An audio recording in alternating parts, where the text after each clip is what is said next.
पहले पार्ट में हम लोगों ने कुछ डिटर्मिनेंट्स के आर्डर देखे थे, दूसरे पार्ट में हम लोगों ने प्रॉपर्टी देखी, माइनर और कोफैक्टर भी देखा था। अब हम लोग कुछ प्रॉपर्टी बेस्ड क्वेश्चन करेंगे। मैं कुछ क्वेश्चन सॉल्व कर देता हूँ, कुछ क्वेश्चन दे दूंगा, उसे सॉल्व करिए। इसमें सबसे इम्पॉर्टेंट रूल है क्वेश्चन को सॉल्व करना। क्वेश्चन अगर सॉल्व करना आने लगा तो फिर ये बहुत आसान लगेगा चैप्टर। तो आइए हम लोग कुछ क्वेश्चन सॉल्व करते हैं। पहले एक दो क्वेश्चन मैं सॉल्व करके दिखा रहा हूँ, पहले सॉल्व करना है, ठीक है। इसमें रो और कॉलम को चेंज करना, कैसे इसमें ऑपरेशन ऑपरेट करते हैं, ये सब अगर समझ में आ गया तो फिर चैप्टर बहुत ईजी हो जाएगा, बहुत आने लगेगा ठीक से। तो मैं एक छोटा सा क्वेश्चन ले रहा हूँ और इस तरह का एक क्वेश्चन मैं दूसरे पार्ट में किया भी हूँ, ठीक है। उम्मीद करता हूँ आप अगर वहाँ से देखोगे तो आपको आ जाएगा। मैं एक बहुत ही छोटा सा क्वेश्चन ले रहा हूँ और क्वेश्चन ये है, क्वेश्चन आपसे पूछ रहा है वैल्यू ऑफ, आपसे वैल्यू पूछे हैं, एक डिटर्मिनेंट दे रखा है d इक्वल टू, एक डिटर्मिनेंट है आपके पास 1 BC A C plus A, 1 BC A B plus C है, ये है आपका B प्लस C, ठीक है। 1 BC A B plus C, फिर है आपके पास 1 CA B A plus C, फिर है 1 AB C A plus B। इस क्वेश्चन को हम लोग सॉल्व करना है, देखो ठीक है। अब मैं इसे सॉल्व करके दिखाता हूं कि सॉल्व कैसे करते हैं। फिर इसके बाद थोड़ा सा और स्टैंडर्ड क्वेश्चन भी करेंगे हम लोग, और आप थोड़ा सा प्रैक्टिस करोगे घर पे तो क्वेश्चन आने लगेंगे। अगर आपके पास क्वेश्चंस मान लो जिसको सॉल्व कर रहे हो नहीं आ रहा, तो आप जिस क्वेश्चन को मैं सॉल्व किया हूँ इसी को भी एक दो बार प्रैक्टिस में करो। एक दो बार जब प्रैक्टिस करोगे तब समझ में आ जाएगा कैसे क्वेश्चन सॉल्व किया जा रहा है। अब देखिए, इस क्वेश्चन को सॉल्व करने के लिए मैं इसको चाहूँ तो ऐसे भी लिख सकता हूँ, 1 BC A को अगर मल्टीप्लाई ले लिया तो ये AB प्लस AC लिखा हुआ है, फिर 1 CA, ये भी आपका AB प्लस BC लिखा हुआ है, और इधर आपका 1 AB CA प्लस BC लिखा हुआ है, ठीक है। इतना करने के बाद हम लोग ये देख रहे हैं, अगर इसको इसके साथ ऐड कर देते, मतलब C2 को C3 के साथ अगर ऐड कर देते तो ये BC plus AB plus AC मिलता, इधर CA plus AB plus BC मिलता, इधर AB प्लस CA प्लस, सब एक इक्वल चीज मिलती। तो हम लोग इसी ऑपरेशन को लगाने जा रहे हैं। ये ऑपरेशन धीरे धीरे क्वेश्चन सॉल्व करते करते लगाना आ जाएगा। मैं ऑपरेट कर रहा हूँ C2 को, और C2 को कैसे ऑपरेट कर रहा हूँ, C2 प्लस C3। ध्यान दो, क्वेश्चन में ऐसे लिखते हैं, जिसे ऑपरेट करना होता है उसको हम इधर लिखते हैं, जिसे ऑपरेट करते हैं वही चेंज होता है, बाकी में कोई चेंजिंग नहीं होती। जिसे आप ऑपरेट करते हैं वो चेंज होता है, बाकी आज में C3 में कोई चेंजिंग नहीं होगी। C1 का तो मैंने कहीं नाम नहीं लिया है, तो C1 वैसे भी नहीं बदलने वाला है। तो पहले आप C1 को लिख दें, इसके बाद C2 में C3 को ऐड करके तब लिखें। जैसे ही आप इसे ऐड करोगे, ये लिखा हुआ है BC plus AB plus AC, और इधर आपका AB प्लस AC बिल्कुल HD रहेगा, इसमें कोई चेंजिंग नहीं होनी है। फिर जब आप इसे ऐड करोगे तो ये लिखा हुआ है आपका CA plus AB plus BC, और इधर आपका AB प्लस BC HD है। इसको आपने ऐड किया तो AB plus CA plus BC, और इधर CA प्लस BC HD है। अब आप देखो, ये सेकेंड कॉलम है, सेकेंड कॉलम में ये तीनों चीज सेम है, मतलब सेकेंड कॉलम के तीनों एलिमेंट सेम है। तो आपको मैंने बताया था प्रॉपर्टी में, सेकेंड लेक्चर में प्रॉपर्टी हुई थी कि अगर किसी कॉलम में तीनों एलिमेंट में से कोई चीज कॉमन मिल रही हो तो उसे हम लोग कॉमन ले सकते हैं, तो फिर इसे हम बाहर ले सकते हैं। और जब आप इसे बाहर ले लेंगे, मतलब आपने बाहर लिया मैं इससे ऊपर वाले को मिटा देता हूँ मुझे लिखने के लिए थोड़ा सा। हाँ देखो भाई, अब मैं इससे बाहर लिया, मतलब मैं बाहर ले रहा हूँ A B plus B C plus C A, और जब मैं इसे बाहर ले लिया तो इधर तो आपका पहले कॉलम में 1 1 है और दूसरे कॉलम में भी 1 1 बन जाएगा, and the third column is A B plus A C और A B plus B C, इसके बाद सी ए प्लस बी सी। क्या आप देख रहे हो, इसमें दो कॉलम आइडेंटिकल है और प्रॉपर्टी आपको बताई गई, अगर दो कॉलम या दो रो आइडेंटिकल होती है तो फिर उस डिटर्मिनेंट की वैल्यू 0 होती है। तो फिर इस डिटर्मिनेंट की वैल्यू हो गई 0, मतलब A B plus B C plus C A into 0 और आंसर ही 0। तो इस डिटर्मिनेंट का आंसर है 0। ठीक है, धीरे धीरे आ जाएगा ये, बस ये ऑपरेशन महत्वपूर्ण है। ये ऑपरेशन अगर आपको आने लगेगा तो फिर क्वेश्चंस आपके बहुत जल्दी सॉल्व होने लगेंगे। ठीक है, इस ऑपरेशन में थोड़ा सा टाइम लगेगा सीखने में, 2-4-10 क्वेश्चन होते होते सारे ऑपरेशंस आने लगेंगे समझ में कि कैसे किया जा रहा है। ठीक है, उम्मीद करता हूँ ये क्वेश्चन आप कर लेंगे। 1-2 बार आप इसी क्वेश्चन को रिपीट करना, इस क्वेश्चन को आप रिपीट करोगे तो 1-2 क्वेश्चन हो जाएगा, ऐसी कोई बात नहीं है। ठीक है, मैं एक क्वेश्चन और आपको बता रहा हूं, आइए एक क्वेश्चन और सॉल्व करते हैं।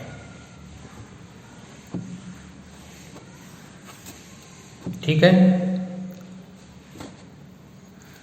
मैं एक क्वेश्चन आपको दे दूं होमवर्क, आप एक बार उसे घर पे ट्राई करेंगे, हो जाएगा।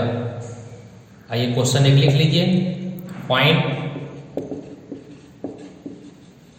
वैल्यू ऑफ, क्वेश्चन आपके पास ये है x plus Y, Y plus Z, Z plus X, Z X Y and 1 1 1, इसकी वैल्यू आप निकालेंगे। और थोड़ा सा अगर आप मेहनत करेंगे तो क्वेश्चन हो जाएगा, बहुत ही इजी क्वेश्चन है। ठीक है, आप इसे नोट कर लें, आप कर लेंगे। ठीक, आओ एक और बात करते हैं। अब मैं एक छोटा सा क्वेश्चन और ले रहा हूं, बहुत ही इंपॉर्टेंट क्वेश्चन है। क्वेश्चन ये, prove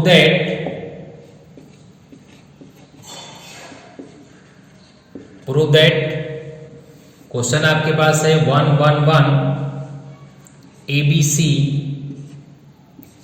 A square B square C square equal to A minus B, B minus C, C minus A। बहुत ही इंपॉर्टेंट क्वेश्चन है। इस तरह के 3 क्वेश्चन रहेंगे, तीनों में बता देता हूं कैसे करते हैं। देखो भाई, जब कभी आपको क्वेश्चन में प्रूफ करने वाले टर्म जो दिए गए हैं वो फैक्टर में दिए हुए हैं, तो आपके दिमाग में आ रहा होगा कि हम सर सीधे एक्सप्लेन कर दें, इसके लिए ब्रेक कर दें, पूरा हो जाना नहीं होगा।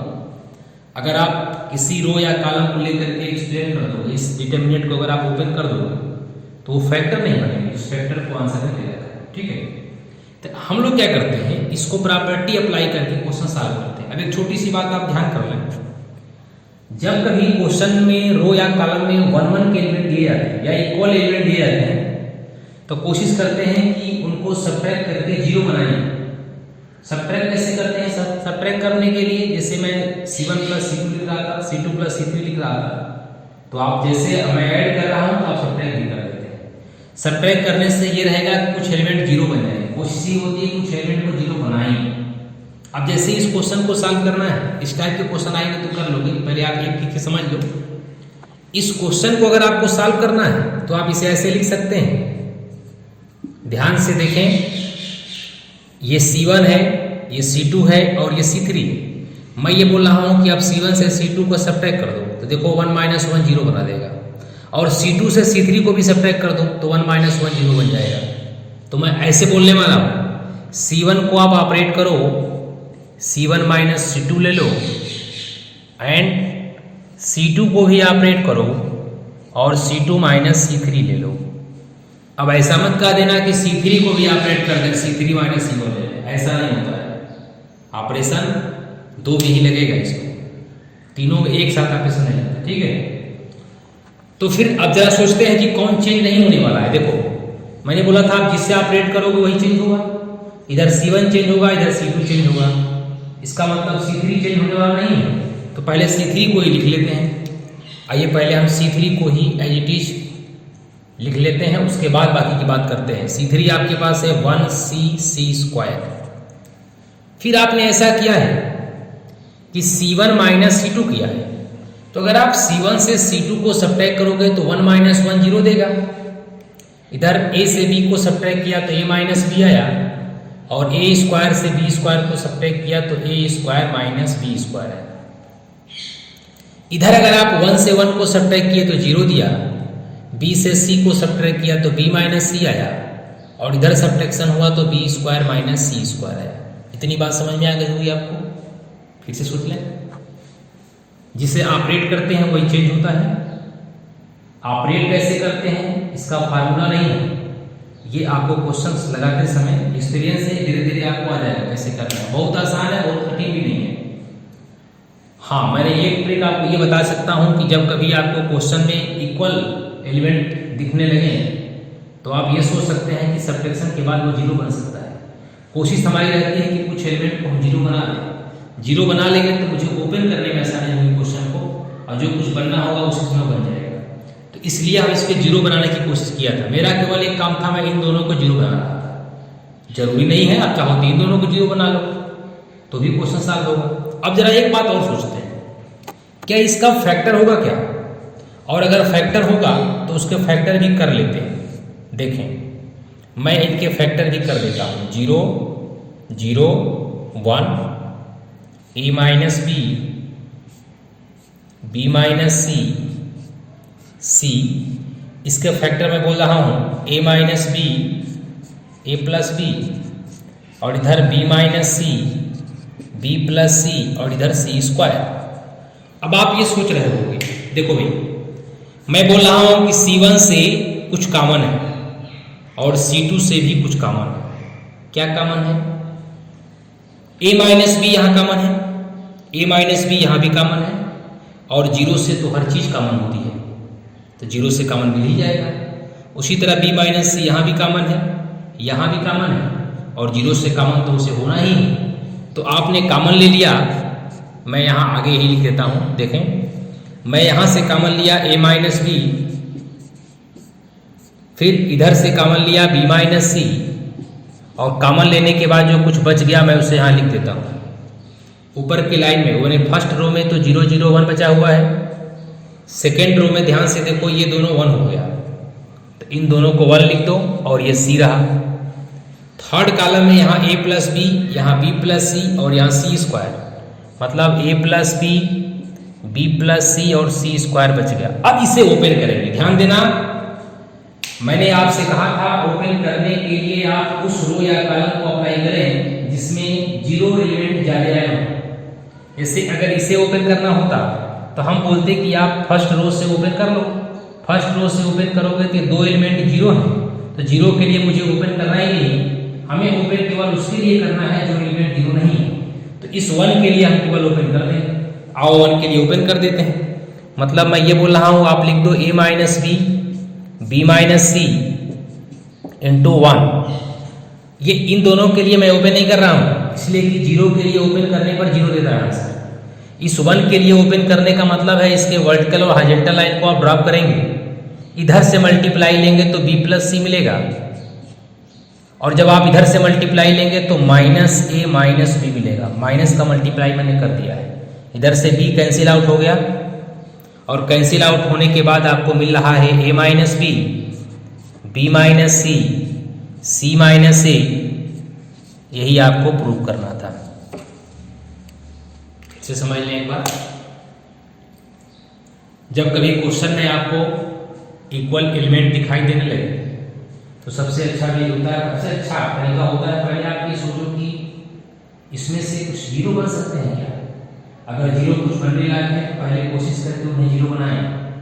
0 अगर बन जाता है जितना संभव हो, फिर उसके बाद अपना आगे फार्मूले लगा के सॉल्व कर लें, सॉल्व हो जाएगा। बहुत ही अच्छा क्वेश्चन है ये, आप इस क्वेश्चन को नोट कर लें। जल्दी से इस क्वेश्चन को आप नोट करें, तो फिर मैं आपको एक क्वेश्चन और बताता हूँ। ठीक है, एक क्वेश्चन मैं और आपको बता रहा हूँ, आइए जरा उसको भी समझ लेते हैं। इसे मिटा दें। एक क्वेश्चन मैं इस पे दे देता हूँ, आप कर लीजिएगा। मैं एक क्वेश्चन इसमें लिख देता हूँ, आप उसे कर लेंगे तो ठीक रहेगा।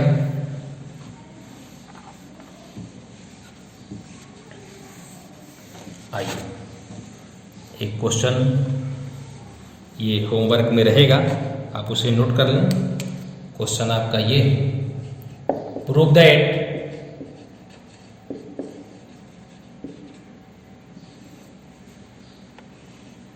आपको प्रूव करना है X Y Z X square Y square Z square X cube Y cube Z cube that's equal to X Y Z X minus Y Y minus Z Z minus X. ये question आप स्वयं solve कर लेंगे, हो जाएगा। बहुत ही easy question है। ठीक है, मैं नेक्स्ट क्वेश्चन की बात कर रहा हूँ। ठीक, करूँ बात?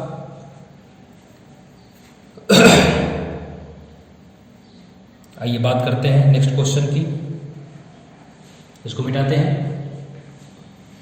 एक क्वेश्चन और सॉल्व करते हैं। आप उसमें इस क्वेश्चन में आप हेल्प करने लगोगे, आपको आने लगेगा। आइए, क्वेश्चन ये है, prove that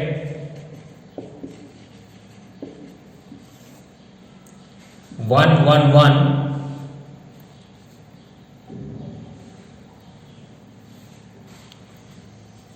x Y Z X Y Z X cube Y cube Z cube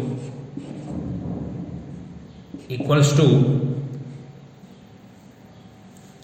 A minus B X minus Y Y minus Z Z minus X into X plus Y plus Z. ये into में है, यहीं आगे लिख लेना, X plus Y plus Z. ये question है आपके पास, देखिए बहुत ही शानदार क्वेश्चन है। और ये सारे क्वेश्चन बोर्ड में पूछे हुए हैं, है ना। ये बोर्ड के एग्जाम में क्वेश्चन बहुत आते हैं, ये सब आप इसे ठीक से समझ लो, बहुत आसान क्वेश्चन है, हो जाएगा। ठीक है, इस तरह के 3 क्वेश्चन है, मैं एक बता चुका हूँ, ये दूसरा है, इसके बाद एक और बताऊंगा।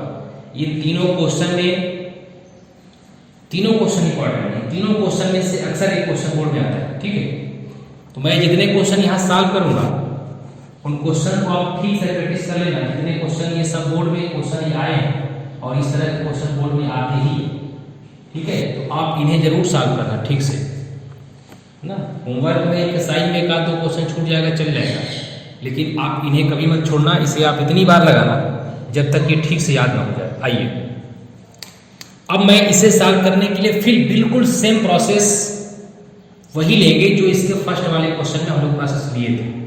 मतलब देखो, फिर इसमें 1 1 दिखाई दिया, और 1 1 अगर दिखाई दिया तो फिर आप इसको सब्ट्रैक्ट करके 0 बनाओगे, और 0 बना करके तो फिर आगे जो होगा करेंगे हम लोग। तो हम लोग इसे सॉल्व करने के लिए, अब आप बताओ, क्या इसे हम C1 operate C1 minus C2 and C2 operate C2 minus C3 कर दें? ऐसा मैंने इसलिए किया है कि जब मैं C1 से C2 को सब्ट्रैक्ट करूंगा तो 0 आएगा, और C2 से C3 को सब्ट्रैक्ट करूंगा तो भी 0 आएगा। तो फिर C1 और C2 को ऑपरेट कर रहे हैं तो C1 C2 चेंज होगा, C3 को चेंज करना ही नहीं है, C3 ऑपरेट हो नहीं रहा है। तो C3 को आप एज इट इज पहले लिख लो, 1 जेड जेड क्यूब। ठीक है, इधर आपने C1 से C2 को सब्ट्रैक्ट किया तो 0, x माइनस वाई और x cube minus Y cube. इधर आपने C2 से C3 को सब्ट्रैक्ट किया तो 0, y minus Z Y cube minus Z cube. उम्मीद करते हैं ये इतनी बात आपको समझ में आ गई होगी। अब सर क्या करेंगे, इसके ठीक पीछे वाले क्वेश्चन में तो यहाँ पर X square minus Y square इसे आ रहा था, कुछ तो फैक्टर कर ले रहे थे। यहाँ पर तो क्यूब का टर्म आया है तो कोई बात नहीं, क्यूब आया तो ही फैक्टर करेंगे, क्यूब आया है तो फैक्टर कर लेते हैं। अब क्यूब का फैक्टर होगा कैसे, देखो A cube minus B cube का फार्मूला आपको आता होगा, तो 0 एक्स माइनस वाई, इसमें A cube minus B cube का फार्मूला मैं लगा रहा एक्स माइनस वाई और X square plus X Y plus Y square. उम्मीद करते हैं आप समझ गए होंगे। A cube minus B cube का फार्मूला होता है A minus B A square plus A B plus B square. आ गया। अब आइए जरा हम लोग सेकेंड कॉलम में भी यही काम करते हैं। 0 वाई माइनस जेड, ये Y minus Z Y square plus Y Z plus Z square, और थर्ड कॉलम में कोई चेंजिंग नहीं है, 1 जेड जेड क्यूब ऐसे ही रहेगा आपके पास। ठीक है। अब जानकार बच्चे ये समझ गए होंगे कि फर्स्ट कॉलम से मुझे x माइनस वाई बाहर आता हुआ दिखाई दे रहा है, सेकेंड कॉलम से y माइनस जेड बाहर आता हुआ दिखाई दे रहा है, और मुझे x माइनस वाई और y माइनस जेड चाहिए भी तो कोई बात नहीं, मैं इसे कॉमन ले लूँगा। आइए भी कॉमन लेते हैं, ये सब मैं ऊपर के मिटा रहा हूँ। ठीक है। थोड़ा सॉल्व करने के लिए स्पेस चाहिए तो इसे मैं हटाता हूँ और इसे हटा करके मैं सॉल्व कर देता हूँ। आइए देखो भाई, मैं बोल रहा हूँ आप फर्स्ट कॉलम से x माइनस वाई को कॉमन लेने वाले हो, तो फर्स्ट कॉलम से x माइनस वाई बाहर आ गया सर। ठीक। सेकेंड से आप y माइनस जेड को बाहर ले रहे हो, चलो बाहर ले लिया, बाकी को रखते हैं। इधर से x माइनस वाई, इधर से y माइनस जेड निकल चुका है। अब बोलो यहाँ 0 आया, यहाँ पे 1 बचा, इधर आपका X square plus X Y plus Y square आ गया, इधर आपका 0 आया, इधर 1 आया, इधर Y square plus Y Z plus Z square आ गया, और इधर सर 1 जेड जेड क्यूब आ गया। बोलो ठीक है। ठीक है भाई, इतना हो गया। अब थोड़ी सी और बात करते हैं। अगर आप सोच रहे होगे तो एक तरीका आप ये कर सकते हो कि इस 1 के लिए आप इसको ओपन कर दो, तो 1 के लिए ओपन होने पर ये सॉल्व हो जाएगा, कोई दिक्कत नहीं है। ठीक है। अगर 1 के लिए हम ओपन कर देते हैं तो इसे सॉल्व कर सकते हैं, इजीली सॉल्व हो जाएगा, बहुत प्रॉब्लम नहीं होगी। ठीक है। तो फिर 1 के लिए ओपन भी कर सकते हैं, और एक दूसरा तरीका हम और भी कर सकते हैं। वो क्या है सर, इसमें से हम इसे अगर सब्ट्रैक्ट कर लेते तो एक 0 मेरे पास और आ जाता। सोचो, अगर मैं इधर से इधर सब्ट्रैक्ट कर दूं तो एक 0 मेरे पास और आ जाएगा, तो चमक गई। आओ 0 बना लेते हैं। x minus Y Y minus Z, मैंने बोला C1 को आप रेट कर दो C1 माइनस C2 से। C3 का नाम मैं नहीं लिया हूं, C3 में हम कोई चेंजिंग नहीं करेंगे, C2 में चेंजिंग होनी नहीं है, मतलब Y square plus Y Z plus Z square ये रहेगा। आप इधर से इधर सब्ट्रैक्ट कर रहे हो तो 0 से 0 को सब्ट्रैक्ट करोगे तो 0 आएगा, 1 से 1 को सब्ट्रैक्ट किया तो 0 बन गया। और अच्छी बात, अब और सोचते हैं, अगर मैं इधर से इधर सब्ट्रैक्ट कर दूं तो क्या वाई स्क्वायर कट जाएगा क्या? बोलो, वाई स्क्वायर कट चुका है। अब मैं लिख ऐसे रहा हूं एक्स स्क्वायर जेड स्क्वायर को एक साथ, x square minus Z square, और इसके बाद एक्स वाई और माइनस वाई जेड। उम्मीद करते हैं ये बात आपको समझ में आ गई होगी। X square plus X Y यहाँ से आया, और Y square plus Y Z plus Z square यहाँ से आया, वाई जेड और जेड स्क्वायर माइनस कर रहे हैं इसलिए माइनस में हो गया। अब आंसर अपना आने वाला है, देखो X minus Y Y minus Z. ज़रा ध्यान से देखें, ये 0 0 1, इधर आपका 0 1 जेड, इसका फैक्टर कुछ होता है क्या? इसका फैक्टर बोलें, हाँ मैं इसको ज़रा ऐसे लिख देता हूँ, इन दोनों से कुछ कॉमन मिल रहा है, बोलें इन दोनों से कुछ कॉमन आपको दिखाई दे रहा होगा, और कॉमन क्या है इन दोनों से? y। और यहाँ से इसका फैक्टर बोल दें x minus Z, X plus Z, और यहाँ से y common x minus Z, और इधर का element Y square plus Y Z plus Z square और जेड क्यूब। अब आप देख रहे होंगे कि ये जेड एक्स माइनस जेड तो तीनों से कॉमन है, तो कॉमन ले सकते हैं कॉमन, कोई दिक्कत नहीं है। जब आप एक्स माइनस जेड को कॉमन लोगे तो ये ऐसे बनेगा, देखो भाई, X minus Y, Y minus Z, इधर से एक्स माइनस जेड कॉमन हो चुका। मैं ऊपर मिटा करके लिख रहा हूँ, नीचे थोड़ा सा स्पेस कम है, तो मैं ऊपर बस आंसर आ चुका है अपना, बस एक दो लाइन की बात और है। बहुत ही इंपॉर्टेंट क्वेश्चन है ये, इसलिए आप इसे जरूर लगाना। डिटर्मिनेंट के क्वेश्चन थोड़ा सा लॉन्ग होते हैं, इसलिए स्पेस ज़्यादा लेते हैं। हाँ, इधर देखें X minus Y, Y minus Z, इधर से आप एक्स माइनस जेड को कॉमन ले रहे हैं इस वाले कॉलम से, एक्स माइनस जेड कॉमन हो चुका, और अब आपके पास मिल रहा है 0 0 1 0 1 0, और इधर से आपका मिल रहा है। अब आप सोच रहे हो एक्स माइनस जेड कॉमन कैसे हुआ, एक्स माइनस जेड यहाँ से कॉमन लेने के बाद कॉमन हुआ है, तो ब्रैकेट में X plus Y plus Z बच रहा है, यहाँ से X plus Y plus Z, और यहाँ पे Y square plus Y Z plus Z square और जेड क्यूब। अब आप क्या करोगे, अब तो फिर अपने पास आखिरी काम है, बस जो उधर वाला 1 है उसके लिए ओपन कर दो, आंसर आ गया। देखो भाई, इस 1 के लिए ओपन करेंगे तो इसके हॉरिजॉन्टल वर्टिकल लाइन ड्रॉप होगी, इधर मल्टीप्लाई माइनस करके इधर मल्टीप्लाई, तो आप इधर लिख दोगे x minus Y, Y minus Z, X minus Z into 1। इस 1 के लिए सॉल्व करेंगे, इन दोनों के लिए तो 0 आएगा, तो वर्टिकल हॉरिजॉन्टल ड्रॉप किया, इधर 0 से मल्टीप्लाई होकर के 0 बन गया, माइनस इधर मल्टीप्लाई हुआ तो x plus Y plus Z. जिस दिन ये माइनस बाहर आएगा वो माइनस इसको जेड माइनस एक्स में बदल देगा। आप ऐसे सोचो, एक्स माइनस जेड है, इस माइनस को अगर इसमें मल्टीप्लाई ले लें तो ये जेड माइनस एक्स हो जाएगा, और वही अपना आंसर प्रूव करना था, X minus Y, Y minus Z, ये जेड माइनस एक्स, और इधर X plus Y plus Z. Hence proved बहुत ही इंपॉर्टेंट क्वेश्चन है, बोर्ड में क्वेश्चन ये पूछे जाते हैं, तो बोर्ड के क्वेश्चन थोड़ा सा बड़े तो रहेंगे और क्वेश्चन अच्छे हैं, इसलिए इन्हें आपको करना ही होगा। हाँ, उम्मीद करते हैं आपको ये क्वेश्चन समझ में आया होगा। एक दो बार आप खुद से प्रैक्टिस करके लगाएं। यहाँ ध्यान देना, यहाँ मैं पहले एक्स माइनस जेड को कॉमन लिया हूँ, और कॉमन लेने के बाद इन दोनों जगह 0 है तो 0 से कॉमन हो जाना है। यहाँ से मैं पहले कॉमन लिया हूँ, फिर इस कॉलम से इसे बाहर निकाल दिया हूँ, और तब यहाँ पर x plus Y plus Z बच चुका है, यहाँ पे ये काम हुआ। ठीक है, ये क्वेश्चन आपको कठिन लग रहा होगा, थोड़ा सा लेवल ज़्यादा बढ़ा दिया मैं क्वेश्चन का, लेकिन फिलहाल आप कर लेंगे। ठीक है, कोशिश करना, ये क्वेश्चन बहुत ही आसान है, ये हो जाएगा। ठीक है, आइए और बात करते हैं।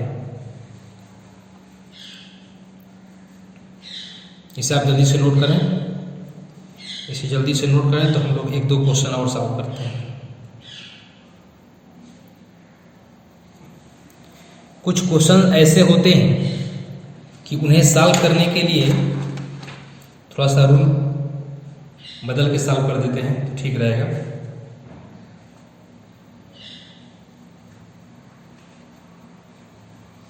ठीक है, हटाए इसे, आइए।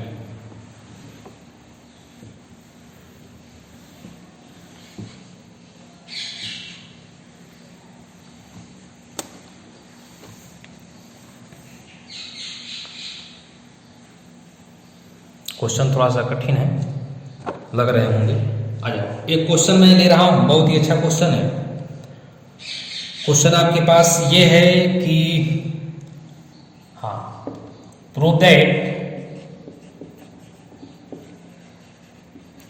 That B square C square B square C square B square C square B सी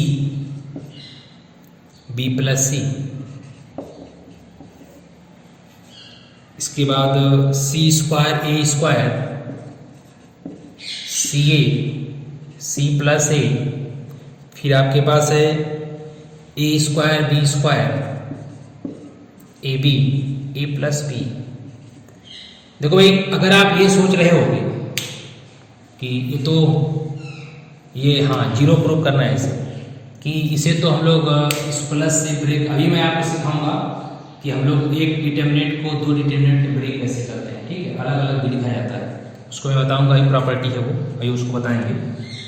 फिलहाल इससे हम बहुत ही इजी वे में थोड़ा सा रूल अलग से लगा करके सॉल्व कर रहे हैं, उस रूल को आपको समझना भी है, और इस तरह के ढेर सारे क्वेश्चन में ऐसा किया जाएगा, ठीक है। क्या होता है उसको जरा समझ लेते हैं पहले, फिर बता देखिए। ढेर सारे क्वेश्चन में देखने के बाद लगता है कि इसे सॉल्व नहीं कर पाएंगे, आपको समझ में नहीं आता है कि सॉल्व शुरू कहाँ से करें करना इसे, न कुछ कॉमन दिखाई देता है, न कोई इक्वल दिखाई देता है कि सब्ट्रैक्ट करने पर जीरो बनेगा, है ना। ऐसे जगह पहुंचने के बाद जब क्वेश्चन नहीं समझ में आते तो ये रूल ढेर सारे क्वेश्चन हम लोग अप्लाई करते हैं। कुछ ऐसी क्वांटिटी हम लोग लेते हैं जिससे इधर से मल्टीप्लाई करते हैं, मतलब मैं चाहूं तो R1 में किसी चीज से मल्टीप्लाई कर सकता हूं, और जिससे मल्टीप्लाई करूंगा उससे बाहर डिवाइड करूंगा।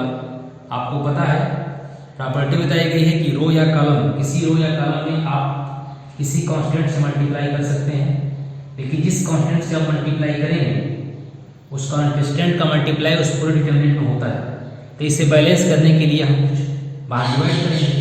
तो मैं ये बोल रहा हूं कि इसमें आप a से मल्टीप्लाई कर लें, इसमें a नहीं है तो a से मल्टीप्लाई कर लें, इसमें b नहीं है तो इसमें b से मल्टीप्लाई कर लें, इसमें c नहीं है c से मल्टीप्लाई कर लें। तो लिखेंगे कैसे सर? ऐसे लिखते हैं, देखो R1 को ऑपरेट कर रहे हैं a R1, मतलब कि R1 में मैंने a से मल्टीप्लाई किया, R2 को ऑपरेट कर रहे हैं b R2, मतलब R2 को हमने b से मल्टीप्लाई किया, R3 को ऑपरेट कर रहे हैं C R3, मतलब R3 को मैंने C से मल्टीप्लाई किया। तो फिर इतना मल्टीप्लाई करने पर होगा क्या, और देखते हैं मल्टीप्लाई करके। जब आप A से मल्टीप्लाई कर दोगे तो ये A B square C square बन जाएगा, बोलो। फिर इधर ये A B C बन जाएगा, इधर क्या होगा AB प्लस AC बन जाएगा, बोलो। नहीं समझे? एक बार AB प्लस AC बन गया ये। अब फिर इधर देखो, इसमें किससे मल्टीप्लाई कर रहे हो? B से, तो B से मल्टीप्लाई करोगे तो C square A square B बन गया, इधर C A B बन गया, और इधर BC प्लस AB बन गया। इसमें C से मल्टीप्लाई करने वाले हो तो ये A square B square C बन गया, इधर AB C बन गया, और इधर AC प्लस BC बन गया। उम्मीद करते हैं आपको इतनी बात समझ में आ गई होगी। ये हम लोगों ने ध्यान से देखो, A से इधर मल्टीप्लाई, B से इधर मल्टीप्लाई, C से इधर मल्टीप्लाई, तो इसे बैलेंस करने के लिए ABC से हमने डिवाइड भी ले लिया। उम्मीद करते हैं आपको ये बात समझ में आ गई होगी। बोलिए, आ गई? इतना करने के बाद एक चीज आप ध्यान से देखें, अभी तक तो इसमें कुछ नहीं मिल रहा था ना मुझे, लेकिन जैसे ही हम इधर ABC से मल्टीप्लाई किए, अब हर ये रो को छोड़ दो, अब कॉलम की बात करो। देखो कॉलम से चीजें कॉमन मिलने लगी, ध्यान से देखो, यहाँ से ABC कॉमन मिल रहा है इस तीनों कॉलम से, पूरे फर्स्ट कॉलम से, और सेकेंड कॉलम से भी ABC कॉमन मिल रहा है, उसे बाहर मिलाओ। जब आप ABC को बाहर मिला लोगे तो ये 1/ABC तो पहले से है, ठीक है। इधर से आप ABC को बाहर ले रहे हैं, इंटू इधर से भी आप ABC को बाहर ले रहे हैं। सर बचेगा क्या? यहाँ से अगर ABC निकाल देंगे तो BC बचेगा, यहाँ से ABC निकल जाएगा तो CA आएगा, और यहाँ से ABC निकल जाएगा तो AB आएगा। फिर इधर तो ABC कॉमन हो चुका तो 1 आ गया, और इधर कुछ नहीं करना है, AB प्लस AC और BC प्लस AB, और यहाँ AC प्लस BC आपको याद होगा। तो इस तरह का क्वेश्चन तो हम लोग अभी सॉल्व किए थे। अरे इन दोनों को ऐड कर दो, देखो 0 बन जाएगा।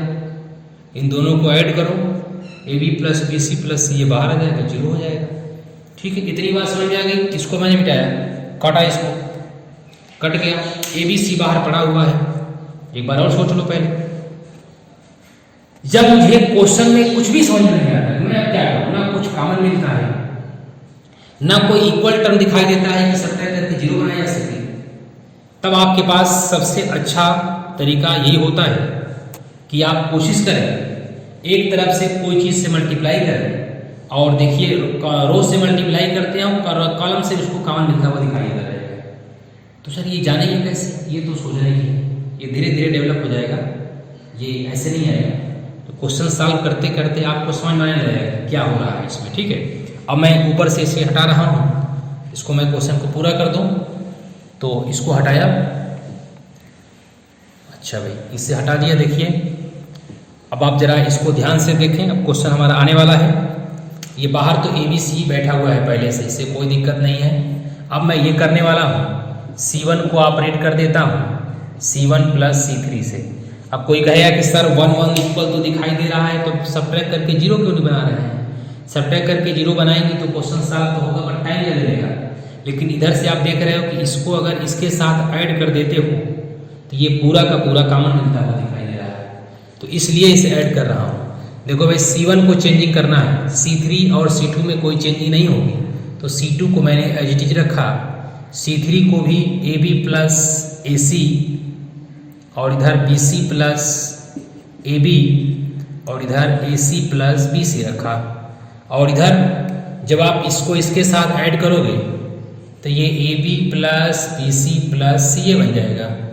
इधर ऐड करोगे CA plus BC plus AB, और जब आप इधर ऐड करोगे तो AB plus AC plus BC। आपको दिखाई दे रहा है कि इस कॉलम से ये पूरा कॉमन है, तो आप कॉमन ले लो।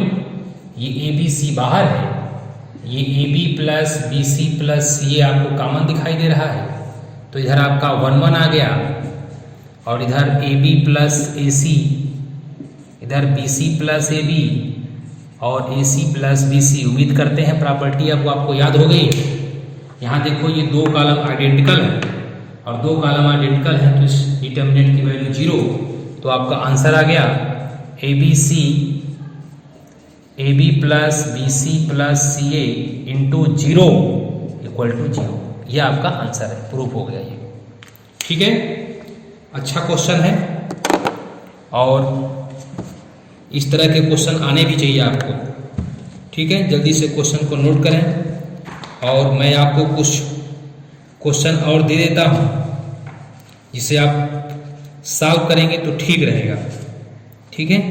फिर मैं क्वेश्चन आपको कराते रहूँगा। क्वेश्चन अभी आपके पास ढेर सारे क्वेश्चन करने हैं हमें।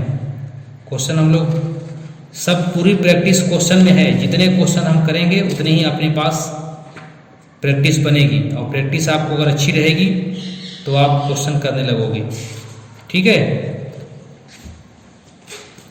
आप इसे नोट कर लें, और अगर आप नोट कर लिए हों तो मैं आपको कुछ क्वेश्चन दे रहा हूं, जरा उसे लिखें, ठीक है।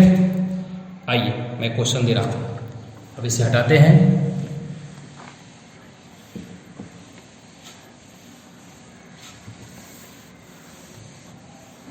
क्वेश्चन लिखिएगा होमवर्क में,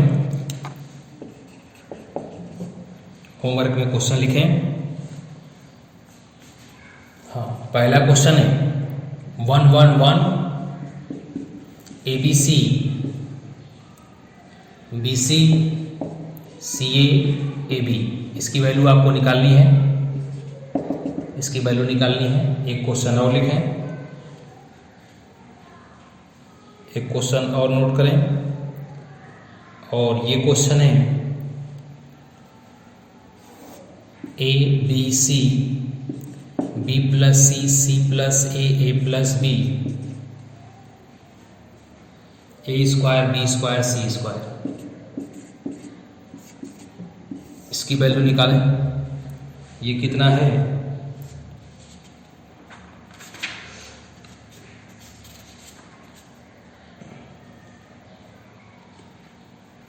आंसर आप लिख लें, मैं आंसर बता देता हूँ। इसका आंसर है माइनस ए प्लस बी प्लस सी, ए माइनस बी, बी माइनस सी, सी माइनस ए। और इसका आंसर है A minus B, B minus C, C minus A.